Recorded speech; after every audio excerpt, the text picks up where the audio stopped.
तो बहुत बहुत नमस्कार सब बच्चों को।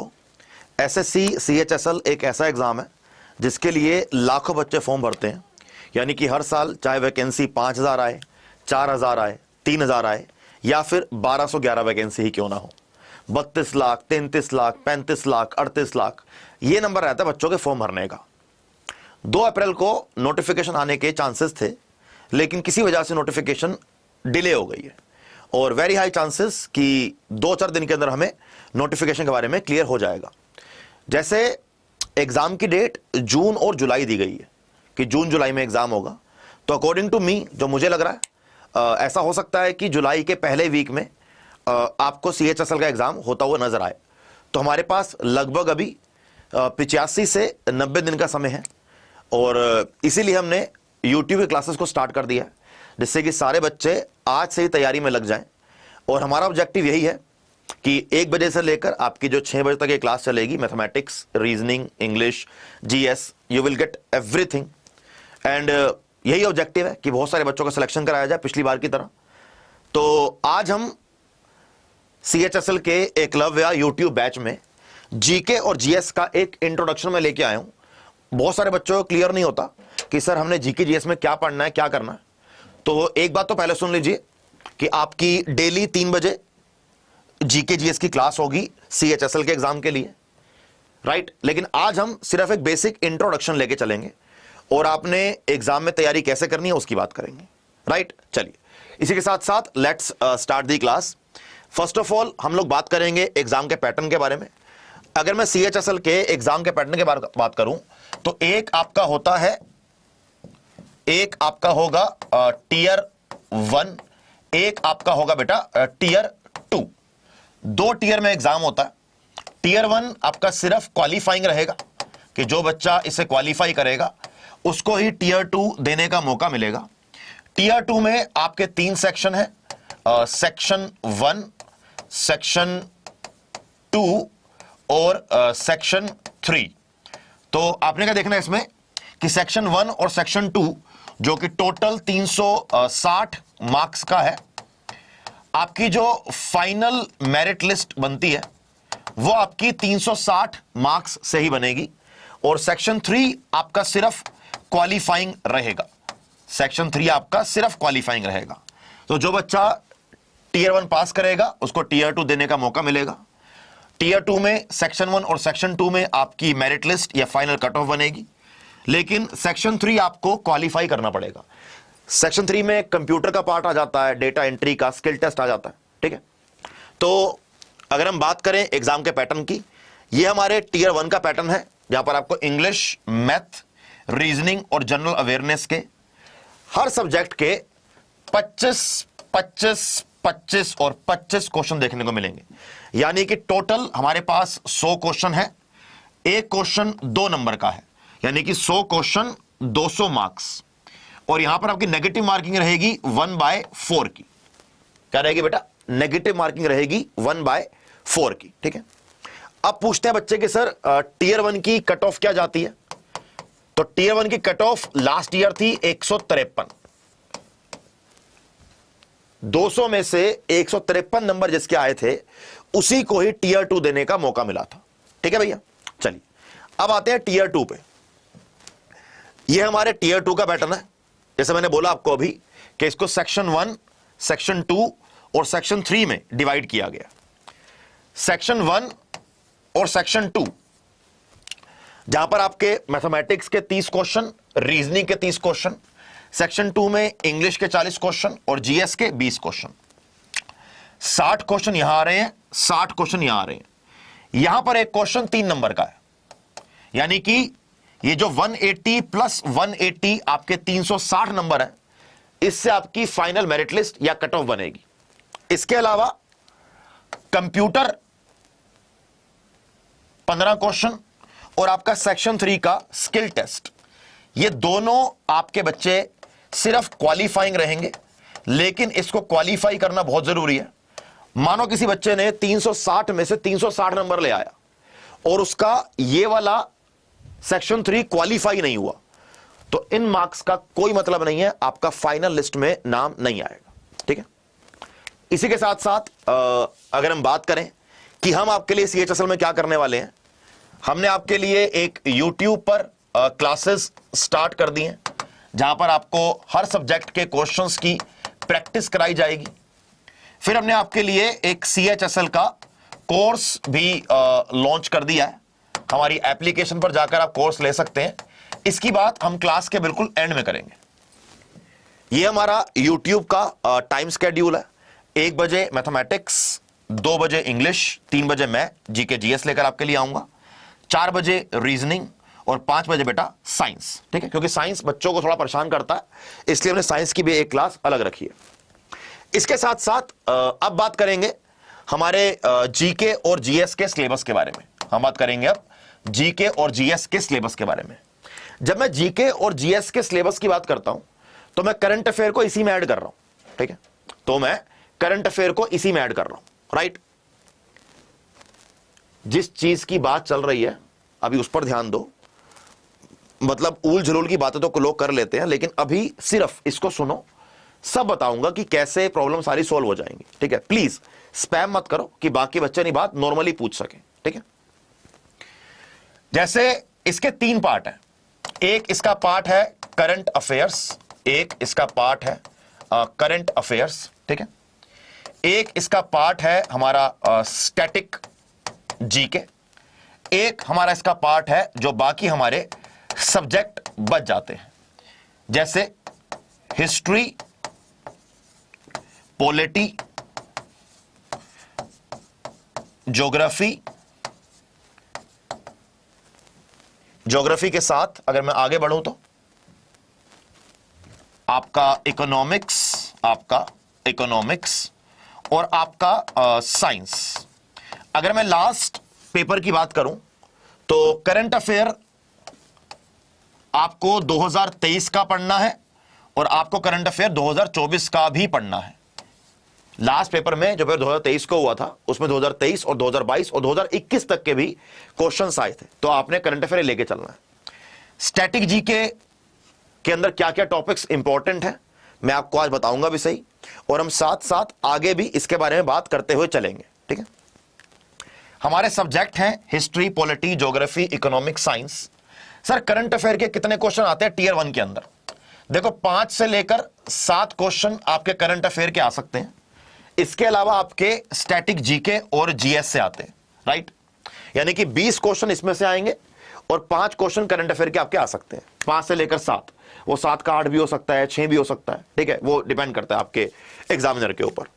तो यूजुअली क्या होता है, यहीं पर ना आकर मेजरली लोग अटक जाते हैं कि सर सारी बात समझ में आ गई है, लेकिन हिस्ट्री के अंदर क्या पढ़ना है, पॉलिटी के अंदर क्या पढ़ना है, ज्योग्राफी के अंदर क्या पढ़ना है, यह बड़ा जरूरी है। ठीक है, मिस्टर आकाश खुशवाहा, मैंने कि बेटा बात सुन ली है। एएलपी का पेपर कब होगा? बेटा अभी एएलपी के पेपर में समय है, अगस्त सितंबर में एग्जाम होगा। अगर आपने दोबारा ये सेम चीज करनी है तो आप चाहो तो आपको मैं रिमूव कर देता हूं, but please don't spam the class. ठीक है, अगर ऑफलाइन चल रहा होता तो आपको मैं क्लास से निकाल देता अभी तक तो। ठीक है बेटा, प्लीज रिक्वेस्ट है मेरी आपसे। हम बात करेंगे इसके बाद हमारे, first of all we are starting with ancient history. ये हमारे एंशिएंट हिस्ट्री के मोस्ट इंपॉर्टेंट टॉपिक्स हैं, जैसे हड़प्पन सिविलाइजेशन। ये इंग्लिश और हिंदी दोनों के अंदर बेटा, जिससे आपको दिक्कत ना आए, कि हड़प्पा की सभ्यता, वैदिक युग यानी कि अर्ली वैदिक पीरियड, लेटर वैदिक पीरियड, महाजनपद, मगध साम्राज्य जो कि बड़ा फेमस हुआ था महाजनपद में से, साथ साथ बौद्ध धर्म, जैन धर्म, मौर्य साम्राज्य, गुप्ता काल और साथ साथ हर्षवर्धन। ठीक है, एंशिएंट के खत्म होने के बाद हम लोग चोला एम्पायर, मैं लिख दूंगा साथ में, मैं आपको लिख दूंगा आपको, हम चोला एम्पायर के बारे में पढ़ते हैं, हम पालास के बारे में पढ़ते हैं, और हम साथ में बेटा इसके राष्ट्रकूटास के बारे में ही पढ़ते हैं। हम लोग राष्ट्रकूटास के बारे में ही पढ़ते हैं। इसके साथ साथ हम लोगों ने इंडो ग्रीक्स के बारे में भी पढ़ना है। ठीक है, तो ये आपके एंशिएंट हिस्ट्री के क्या है बेटा, आपके टॉपिक्स हैं। साथ साथ लिखने की जरूरत नहीं है, साथ साथ लिखने की जरूरत नहीं है। आप क्या करना, आपको मैं इसकी पीडीएफ प्रोवाइड कर दूंगा, क्लास के एंड में बताऊंगा कि कहां पीडीएफ मिलेगी। ठीक है, ये रहा हमारा एंशिएंट हिस्ट्री के इंपॉर्टेंट टॉपिक्स। 1 2 3 4 5 6 7 8 9 10 11 12 के आसपास टॉपिक है। इसके बाद मेडाइवल हिस्ट्री यानी कि मध्यकालीन इतिहास, टर्किश कॉन्क्वेस्ट, यानी कि जब मुसलमानों ने भारत में एंट्री करी, मोहम्मद गोरी आया, मोहम्मद गजनी आया, ये उस समय की बात है, ठीक है। उस समय उनका सामना राजपूत स्टेट से भी हुआ। हम देखते हैं ना कि महाराणा प्रताप भी थे, हमारे छत्रपति हमारे पृथ्वीराज चौहान जी भी थे, तो ये सब हमको पढ़ना पड़ता, ठीक है। दिल्ली सल्तनत पढ़नी है, मुगल एम्पायर हमें पढ़ना है। हम जब दिल्ली सल्तनत और मुगल एम्पायर की बात करते हैं तो हमने इनकी हिस्ट्री पढ़नी है, इनके फीचर्स पढ़ने हैं, साथ में इनके द्वारा जो इंपॉर्टेंट इमारतें बनाई गई हैं, मॉन्यूमेंट्स बनाई गई हैं, हमने उसके लिए पढ़ना है। और साथ में जो इंपॉर्टेंट बैटल्स हैं, ये तो मैं लिख दो, बड़ा इंपॉर्टेंट है कि मध्यकालीन भारत की जो इंपॉर्टेंट बैटल्स हैं हमने उसके लिए भी जरूर पढ़ना है, ठीक है। इंपॉर्टेंट बैटल्स हो गई, इनके द्वारा बनाए गए जो आर्ट के अंदर मॉन्यूमेंट्स हैं या बेटा जो इमारतें हैं, हमने उनको जरूर पढ़ना है, वो एग्जाम में आती हैं, जैसे बुलंद दरवाजा हो गया या जामा मस्जिद हो गया, ये सब, ठीक है। इसके बाद मराठास का इतिहास, एक विजयनगर और बहामनी हमारा एम्पायर था, हमने वो पढ़ना है। साथ में कुछ रिलीजियस मूवमेंट चली थी कि भक्ति मूवमेंट, सूफी मूवमेंट, और जैसे ही मेडाइवल का या मध्यकालीन का पीरियड खत्म होता है हम लोग यूरोपियंस के बारे में पढ़ना स्टार्ट करते हैं। इसके बाद हमारा आ जाता है मॉडर्न इंडिया या आधुनिक इतिहास। स्टार्टिंग पढ़ेंगे एडवेंट ऑफ यूरोपियंस, के यूरोपियंस भारत में जब आए तो पहले कौन आया, बाद में कौन आया, अंग्रेजों की पहली फैक्ट्री या जो भी चीजें हैं हम सारी पढ़ेंगे उसके बारे में, ठीक है। इसके साथ साथ ईस्ट इंडिया कंपनी के बारे में हम सब कुछ पढ़ेंगे कि ईस्ट इंडिया कंपनी कहां से आई, क्या किया, कहां पर उन्होंने फैक्ट्री बनाई, कहां पर उन्होंने कैसे नहीं किया, किससे उनकी क्या लड़ाई चली, कर्नाटिक वॉर्स क्या थी, एंग्लो मराठा वॉर्स क्या थी, आपको हम पढ़ते हैं कि और कौन कौन सी वॉर्स हुई उनकी, battle of Plassey, battle of Buxar, ये सारी चीजें हम इसके अंदर करेंगे, ठीक है। आज बेटा हम एक बेसिक इंट्रो लेकर चल रहे हैं कि जीएस में क्या क्या पढ़ना है, और हम क्लास के एंड में कुछ एमसीक्यूज करेंगे जो पिछले साल के एग्जाम में आ चुके हैं, राइट। तो ये आज सिर्फ एक बेसिक इंट्रो क्लास रहेगी और कुछ सैंपल क्वेश्चंस की क्लास रहेगी, ठीक है। इसके बाद कुछ इंपॉर्टेंट ऑर्गेनाइजेशन, जैसे हमने हमेशा ऑर्गेनाइजेशन में एक इंडियन नेशनल कांग्रेस पढ़ा है, लेकिन उसके द्वारा भी मतलब उसके अलावा भी बहुत सारी ऑर्गेनाइजेशन है जिसके बारे में एग्जाम में क्वेश्चन अब आने लगे हैं, राइट। तो आपने यही पढ़ना है। इंडियन नेशनल कांग्रेस के बारे में we have to read almost everything, कि कौन सा सेशन हुआ, क्यों हुआ, कब बनाया गया, ये सारी बातें आपको कवर करनी है बेटा, राइट। इसके बाद नेशनल मूवमेंट को मैंने 3 पार्ट में डिवाइड किया। एक नेशनल मूवमेंट 1885 से लेकर 1919 तक, एक 1919 से लेकर 1939 तक, और एक 1939 से लेकर 1947 तक। 3 पार्ट में हम लोग ये नेशनल मूवमेंट को पढ़ेंगे, करेक्ट। फिर आता है कि महात्मा गांधी ने क्या क्या किया। महात्मा गांधी एरा या महात्मा गांधी पीरियड, ये अपने आप में ही एक अलग पार्ट है, ठीक है। इसके बाद इंपॉर्टेंट पर्सनैलिटीज या उनका योगदान क्या रहा, साथ में इंपॉर्टेंट मूवमेंट्स जैसे पीजेंट मूवमेंट होती हैं, किसानों का आंदोलन हुआ या जो आंदोलन और हुए हम वो पढ़ेंगे। साथ में कौन कौन सा वाइसरॉय और कौन कौन सा गवर्नर किस समय इंपॉर्टेंट था, गवर्नर जनरल कौन था, गवर्नर जनरल ऑफ इंडिया कौन था, वाइसरॉय कौन था, ये सारी चीजें हमें हिस्ट्री में कवर करनी है। अगर हम ये सारी चीजें हिस्ट्री में कवर कर लेते हैं, यानी कि एंशियंट, मिडिवल और मॉडर्न, अगर हमने सारा बेटा कवर कर लिया तो इसमें कोई डाउट की बात ही नहीं है कि आपका पूरा का पूरा जीएस हिस्ट्री से निपट जाएगा। और हिस्ट्री और पॉलिटी सबसे ज्यादा इंपॉर्टेंट आपका बेटा पार्ट रहेगा, ठीक है। सर आप थ्योरी करवा दो पहले, बाद में प्रैक्टिस करेंगे। अगर मैं आपको टॉपिक वाइज क्लास कराऊंगा तो टॉपिक वाइज क्लास में पहले आपकी थ्योरी चलेगी, फिर उसी टॉपिक के बेटा एमसीक्यूज चलेंगे। लेकिन अभी प्लीज शांति से बैठकर पढ़ लो, ठीक है। इस तरह के बेटा एटीट्यूड रहेगा तो फिर तो एग्जाम नहीं निकलने वाला है ना। चलो इसके बाद अब आता है इंडियन पॉलिटी, इंडियन हिस्ट्री और इंडियन पॉलिटी। आप दुनिया में, इंडिया में किसी भी एग्जाम की तैयारी कर रहे हो उसमें सबसे ज्यादा क्वेश्चंस इसी के आते हैं, ठीक है। आ जाओ, जैसे अगर हम हिंदी की बात करें तो भारत के संविधान का ऐतिहासिक पृष्ठभूमि यानी कि हिस्टोरिकल बैकग्राउंड्स क्या रहे हैं, कि भारत के संविधान के बनने से पहले हमने कौन कौन से एक्ट पढ़ने, जैसे कि regulating act, Pitt's India act, government of India act 1919, government of India act 1935 and so on, ठीक है। इसके बाद भारतीय संविधान की मूल बातें यानी कि बेसिक्स ऑफ इंडियन कॉन्स्टिट्यूशन, संविधान सभा, constituent assembly, sources of constitution, हमारे संविधान के स्रोत, प्रियम्बल यानी प्रस्तावना, fundamental duties, fundamental rights, DPSP, Bharat का राष्ट्रपति, parliament of India, state government, prime minister, chief minister, governor, judiciary में high court, supreme court, elections in India, बड़ा इंपॉर्टेंट पॉइंट है इस साल तो ये वाला, इंपॉर्टेंट बॉडीज इन इंडिया, इसमें कॉन्स्टिट्यूशनल बॉडीज और नॉन कॉन्स्टिट्यूशनल बॉडीज दोनों आ जाती हैं, साथ में पंचायती राज, नगर पालिका, साथ में सबसे इंपॉर्टेंट जो रहता है इंपॉर्टेंट आर्टिकल्स और इंपॉर्टेंट अमेंडमेंट्स, इंपॉर्टेंट आर्टिकल्स और इंपॉर्टेंट अमेंडमेंट्स कि हमारे इंपॉर्टेंट संविधान को लेकर अनुच्छेद कौन कौन से हैं और हमारे संविधान को लेकर इंपॉर्टेंट संशोधन कौन कौन से हैं। ये सारे आपके एग्जाम में आते हैं। ये आपको इंग्लिश और हिंदी दोनों, मैंने दोनों में दिया हुआ है। आप दोनों में आपको जब ये पीडीएफ मिलेगी तो आपको ये पीडीएफ के अंदर हिंदी और इंग्लिश दोनों के अंदर मिल जाएंगे। इसके बाद हम ज्योग्राफी की बात करेंगे। ज्योग्राफी में हमारे कुछ इंपॉर्टेंट टॉपिक्स हैं, जैसे ब्रह्मांड और सौर मंडल यानी कि सोलर सिस्टम, अर्थ यानी कि पृथ्वी, महासागर और हमारा महाद्वीप, साथ में अर्थक्वेक, वोल्केनोस यानी भूकंप और ज्वालामुखी, रॉक्स एंड इट्स टाइप्स, चट्टाने और उनके प्रकार, टाइप्स ऑफ लैंडफॉर्म्स, भू आकृतियों के प्रकार, एटमॉस्फेयर वायुमंडल, विंड्स एंड इट्स टाइप्स, हवाएं और उनके प्रकार, रेनफॉल, क्लाउड्स, क्लाइमेट्स इनके बारे में, और साइक्लोन्स। ये आपका ज्योग्राफी का एक फिजिकल ज्योग्राफी का पार्ट रहेगा या वर्ल्ड ज्योग्राफी का पार्ट रहेगा।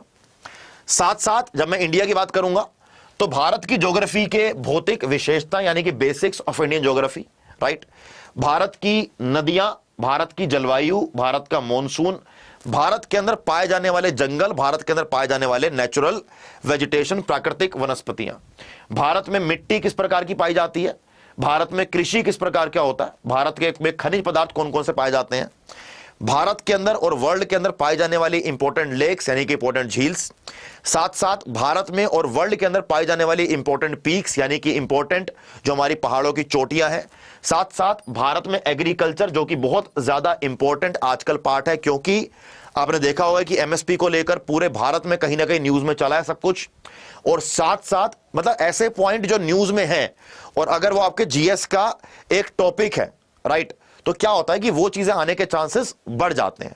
और मेरी क्लासेस को लेने का एक पॉइंट ऑफ व्यू भी यही रहेगा कि आपको प्रॉपर तरीके से जो आपका सब्जेक्ट में एक एक टॉपिक को भी कवर कराया जाए, और हम साथ में ये भी ध्यान रखिए कि हमने क्या करना है बेटा, हमने साथ में करंट अफेयर के अंदर भी जो इंपॉर्टेंट जीएस के टॉपिक चल रहे हैं उसको भी कवर करवाएं, राइट।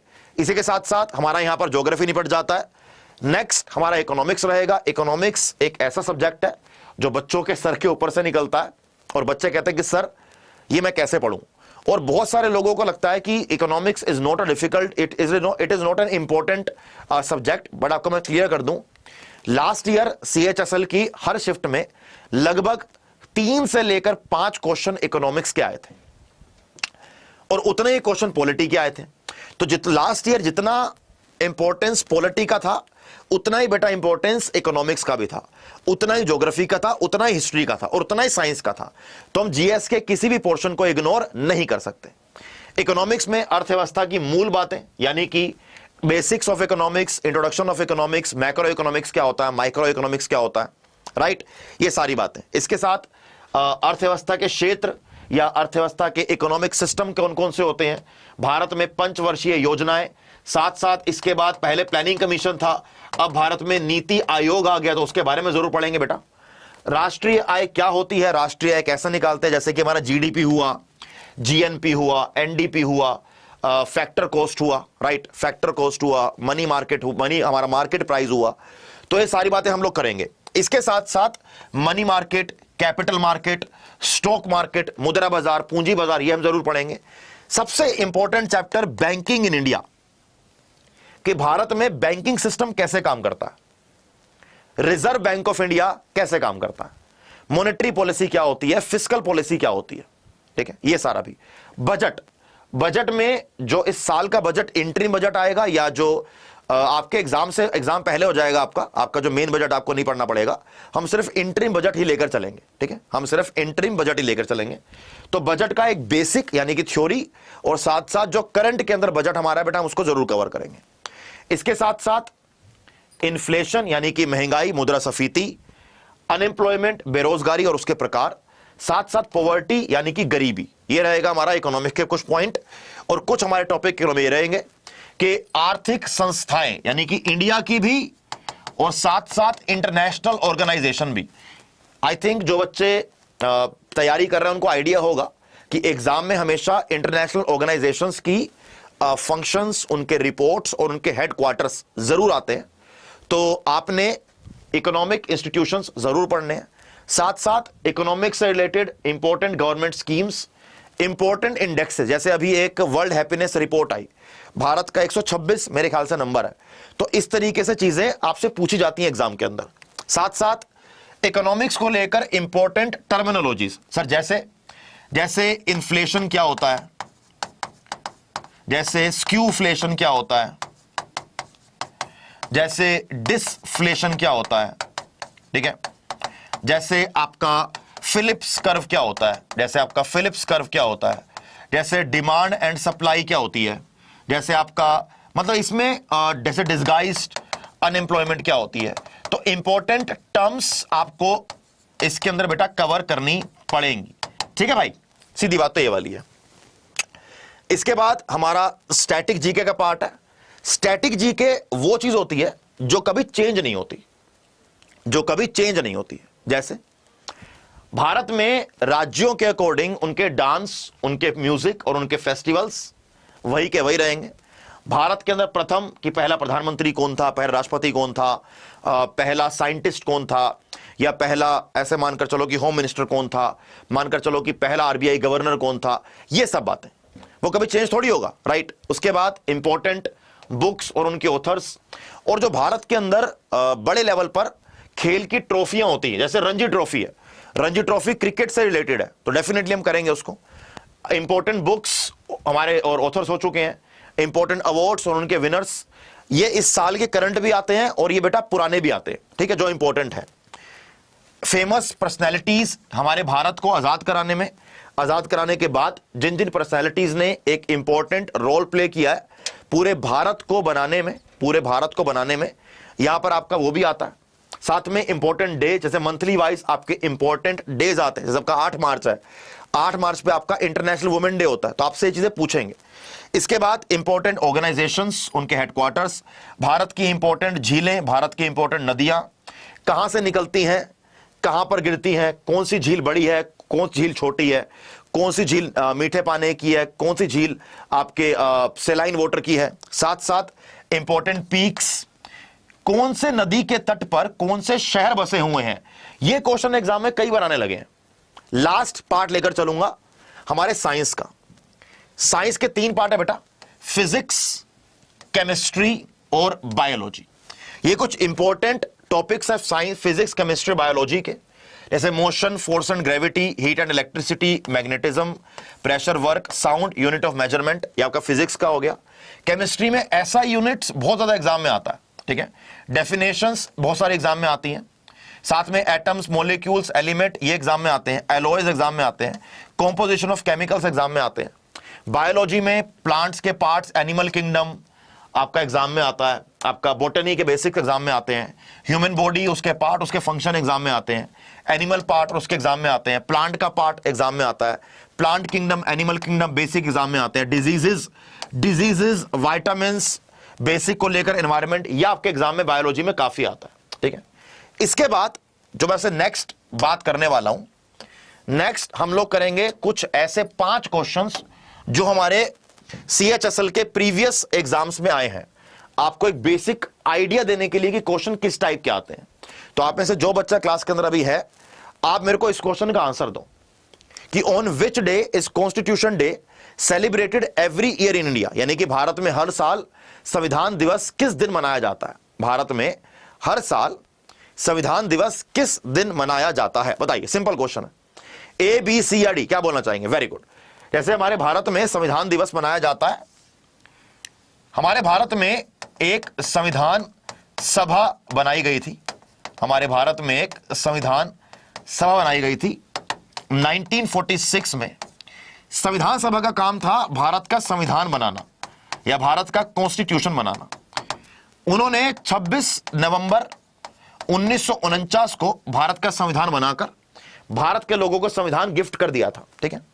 तो इसीलिए इस दिन संविधान दिवस मनाया जाता है, इसीलिए इस दिन संविधान दिवस मनाया जाता है।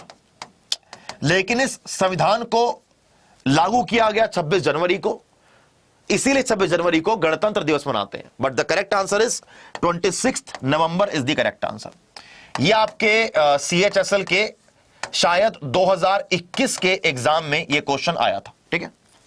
इसके बाद नेक्स्ट, आधुनिक भारत का निर्माता या मेकर ऑफ मॉडर्न इंडिया इनमें से किसे कहा गया?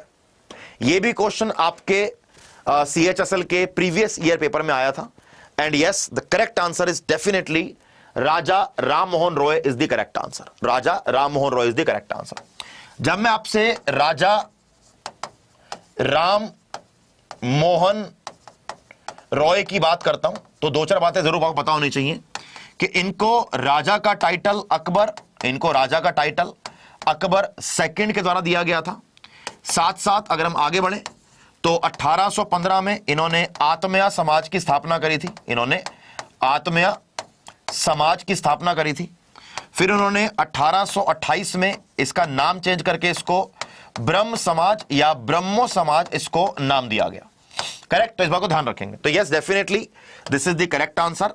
बट कुछ इंपॉर्टेंट पॉइंट्स आपको याद होने चाहिए, राइट। अगला क्वेश्चन आइए बेटा, नेक्स्ट। किस नदी को नर्मदा की दासी के नाम से जाना जाता है? किस नदी को नर्मदा की दासी के नाम से जाना जाता है, बताइए। देखो, अगर मैं भारत के एक साउथ इंडिया का इस तरीके से मैप बनाऊं तो यहां पर हमारी दो पर्वत श्रेणियां हैं। कौन कौन सी? यहां पर हमारी विंध्या की रेंजेस है और यहां पर हमारी सतपुरा के रेंजेस है, ठीक है। विंध्या और सतपुरा के बीच में एक नदी बहती है और सतपुरा के नीचे भी एक नदी बहती है। तो जो यहां नदी बह रही है इसका नाम है नर्मदा, और इसके जैसे इसके नीचे नदी बह रही है बेटा, उसका नाम है तापी या उसका नाम है ताप्ती। दोनों एक ही बात है। इसीलिए ताप्ती को या तापी को नर्मदा की दासी, नर्मदा की जुड़वा बहन या ट्विन सिस्टर ऑफ नर्मदा कहा जाता है, ठीक है। इसके बाद अगला क्वेश्चन आइए मेरे भाई, नेक्स्ट जल्दी आगे बढ़ेंगे। इसके बाद हम भारत की सबसे बड़ी झील वेम्बनाद झील, भारत की लॉन्गेस्ट लेक, इन चारों में से कौन से राज्य के अंदर पाई जाती है? भारत की सबसे लॉन्गेस्ट लेक इन चारों में से कौन से राज्य के अंदर पाई जाती है? Very simple question and I really want कि आप मुझे इसका आंसर दें, एंड आई रियली वांट कि आप मुझे इसका आंसर दें, राइट। भारत की लॉन्गेस्ट लेक का नाम है वेम्बनाद लेक और यह पाई जाती है बेटा कहां पर? यह पाई जाती है केरला में, ठीक है। इसके साथ साथ एग्जाम में यह भी आएगा कि भारत की मीठे पानी की सबसे बड़ी झील कौन सी है? बेटा Wular lake, Jammu and Kashmir. Sir खारे पानी की लेक सबसे बड़ी कौन सी है? चिल्का लेक, बेटा उड़ीसा में है। वो लेक जो भारत में सबसे ऊंचाई पर है, correct answer is Cholamu lake, Sikkim में है। सर वो लेक जिसमें भारत में जिस लेक में सबसे ज्यादा सैलिनिटी पाई जाती है, लवणता पाई जाती है, सांभर लेक राजस्थान में है, ठीक है। तो ऐसे सारे क्वेश्चन आपके एग्जाम में आएंगे और ये मेरा आपको वादा है कि आपको मैं ये सारे पॉइंट ऐसे कवर करवाऊंगा कि आपके एग्जाम में जो पढ़ाया जाएगा बेटा वही का वही आपके एग्जाम में आएगा। अभी क्लास का प्लान क्या रहेगा हमारा, मैं उसके बारे में बताऊंगा आपको कि आपको मैं क्लास किस तरीके चलेगी हमारी, ठीक है। And yes, the correct answer is Kerala. Fifth question हमारा ये वाला है कि which of the following articles deals with the right to equality? निम्न में से कौन सा लेख समानता के अधिकार से संबंधित है? निम्नलिखित में से कौन सा लेख समानता के अधिकार से संबंधित है? आर्टिकल का क्वेश्चन मैं आपको स्पेशली इसलिए लेकर आऊं कि समझा पाऊं कि आर्टिकल के क्वेश्चन में क्या करना होता है। इसमें से अगर आपको एक राइट आर्टिकल पता है, वेरी गुड, बहुत अच्छी बात है। लेकिन जो बाकी आपको 3 आर्टिकल दिए गए वो भी किसी बेकार के नहीं है, उनके बारे में भी आपको पता होना बहुत जरूरी है, तभी आपकी तैयारी पक्की है, राइट। तो अगर मैं इसकी बात करता हूं तो डेफिनेटली यार राइट टू इक्वालिटी यानी कि समानता का अधिकार आर्टिकल 14 के अंदर बात करी जाती है, लेकिन यहां पर आर्टिकल 19 भी इंपॉर्टेंट है, यहां पर आर्टिकल 21 भी इंपॉर्टेंट है और यहां पर आर्टिकल 25 भी इंपॉर्टेंट है। आर्टिकल 19 हमारे से स्वतंत्रता के अधिकार के बारे में बात करता है। स्वतंत्रता किस किस की? कि right to speech, right to expression, right to assembly, right to movement, right to residence, right to profession, ये सारी बातें मुझे आर्टिकल 19 में स्वतंत्रता दी गई है। टोटल 6 स्वतंत्रता है इसके अंदर, टोटल 6 फ्रीडम मुझे इसके अंदर मिलती है। आर्टिकल 21 राइट टू लाइफ की बात करता है। आर्टिकल 21 राइट टू लाइफ यानी कि जीवन के अधिकार की बात करता है, करेक्ट। आर्टिकल 25 बात करता है, यहां पर मुझे दिया गया है धर्म की स्वतंत्रता। यहां मेरे को दी गई है धर्म की स्वतंत्रता कि मैं जो धर्म चाहूं मैं वो धर्म अपना सकता हूं। और भारत में कमाल की बात क्या है कि हिंदू, मुस्लिम, सिख, ईसाई, है ना, हिंदू, मुस्लिम, सिख, ईसाई सारे हैं भाई भाई। मैं तो हमेशा बोलता हूं कि अपने एग्जाम पर ध्यान दो, पॉलिटिक्स से दूर रहो, अपने परिवार का ध्यान रखो और अपने आसपास एक पॉजिटिविटी, भाईचारा फैलाते हुए चलो, राइट। तो भैया जी, ये हमारे आज के कुछ 5 एक सैंपल क्वेश्चंस थे जिससे आपको आइडिया लग पाए कि एग्जाम में क्वेश्चन कैसे आते हैं। अब जो मैं इसके नेक्स्ट आपसे बात करने वाला हूं वो नेक्स्ट बात रहेगी हाउ टू स्कोर, यानी कि आपने एसएससी CHSL 2024 में आपने तैयारी कैसे करनी है। एक हम ये वाली बात करेंगे कि कैसे प्रिपेयर करना है, एक हम बताएंगे कि डेली क्लास हमारी जो YouTube पर चलेगी उस डेली क्लास का हमारा प्लान क्या रहेगा कि हम क्या करने वाले हैं उसको। ठीक है बच्चे, सबसे पहला काम आपको अपना सिलेबस कवर करना है। और ध्यान रखना, Tier 1 और Tier 2 इन दोनों की तैयारी बेटा एक साथ होती है। जो बच्चा Tier 1 और Tier 2 की तैयारी अलग अलग करेगा उसका एग्जाम क्लियर एंड में नहीं होगा। चाहे आप Tier 1 निकाल लोगे लेकिन आप Tier 2 फिर बाद में नहीं निकाल पाओगे। तो इसलिए जब भी आप परसेंटेज पढ़ेंगे इस तरीके से पढ़ेंगे कि आपका पूरा का पूरा परसेंटेज कवर हो जाए, राइट। आप सिलेबस कवर कर रहे हो, करते करते अपना नोट्स जरूर बनाओ। नोट्स बनाओगे तो एंड में रिवीजन करना आसान होगा। जो नोट्स बनाते हैं उनको 70% के आसपास नोट्स बनाते हुए समझ में आ जाता है। साथ में आपने क्वेश्चंस की प्रैक्टिस करनी है। क्वेश्चन की प्रैक्टिस आप मेरी क्लास से भी करोगे टॉपिक वाइज। साथ साथ आपने प्रीवियस ईयर क्वेश्चंस सोल्व करने हैं एटलीस्ट 5 साल के। इसके साथ आपने बेटा मॉक टेस्ट लगाने हैं। मॉक टेस्ट आप टॉपिक वाइज भी लगाएंगे और साथ के अंदर बेटा आप मॉक टेस्ट फुल लेंथ आप टेस्ट भी लगाएंगे। आपने दोनों काम करने हैं, आप कोई भी चीज के अंदर कमी नहीं छोड़ेंगे, अपनी आलस को अपने आप से दूर रखेंगे, राइट।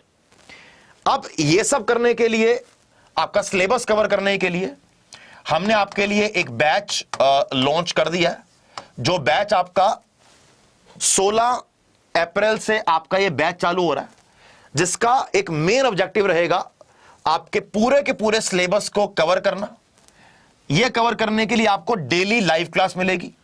डेली लाइव क्लास में जो फैकल्टी पढ़ाएगी आपको, उस डेली क्लास की PDF मिलेगी, आपको उसके नोट्स मिलेंगे और आपको उसके हैंडआउट्स मिलेंगे, ठीक है। इंटरेक्टिव क्लासेस होंगी कि जिसमें आप बच्चे जो होते हैं लाइव क्लास में पेड बैच में टीचर से बात भी कर सकते हैं, ठीक है। प्रीवियस ईयर क्वेश्चंस की फैकल्टीज डिस्कस करेंगे चैप्टर को कराने के बाद। जैसे मानो कि मैं आपको राष्ट्रीय आय पढ़ा रहा हूं GS में, तो राष्ट्रीय आय मैंने 2 लेक्चर में खत्म किया। उसके बाद मैं आपसे जो राष्ट्रीय आय के टॉपिक एग्जाम में आए हैं उसके बारे में बात करूंगा। ये मैं आपसे पेड कोर्स के बारे में बात कर रहा हूं। साथ साथ जो बच्चा लाइव नहीं देख पाएगा वो क्लास को रिकॉर्डेड देख सकता है।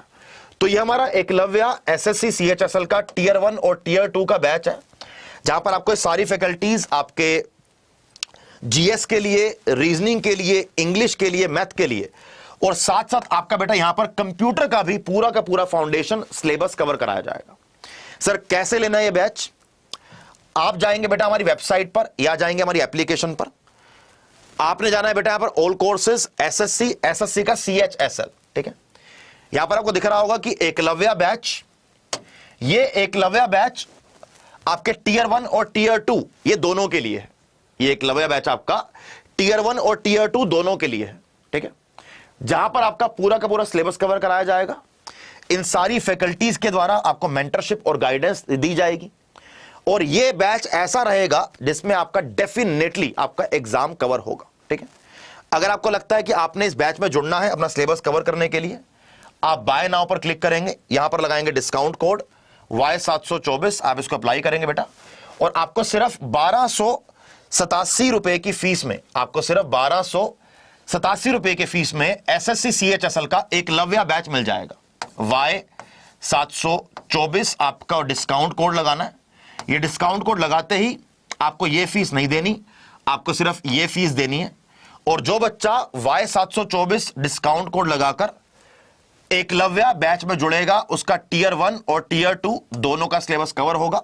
साथ साथ इन सारी फैकल्टीज की तरफ से आपको गाइडेंस प्लस मेंटरशिप दिलवाने की जिम्मेदारी मेरी, अगर नहीं मिले तो मेरे को पकड़ लेना, करेक्ट।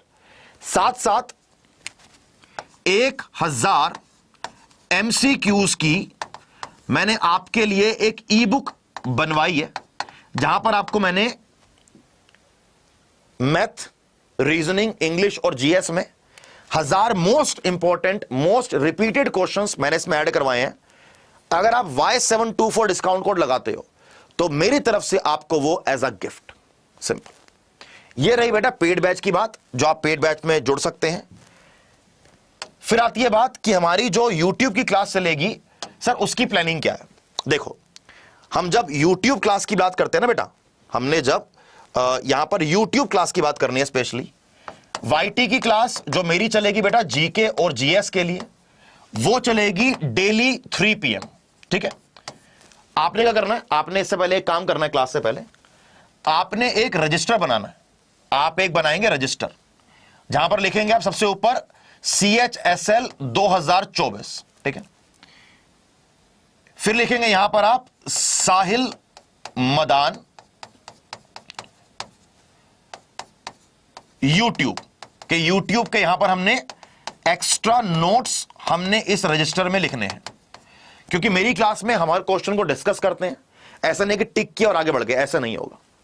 फिर आपने मंडे से लेकर सैटरडे ये क्लास अटेंड करेंगे आप, और फिर आपने संडे को बैठकर जो भी आपने एक्स्ट्रा नोट्स बनाए हैं उसको आप रिवाइज करेंगे।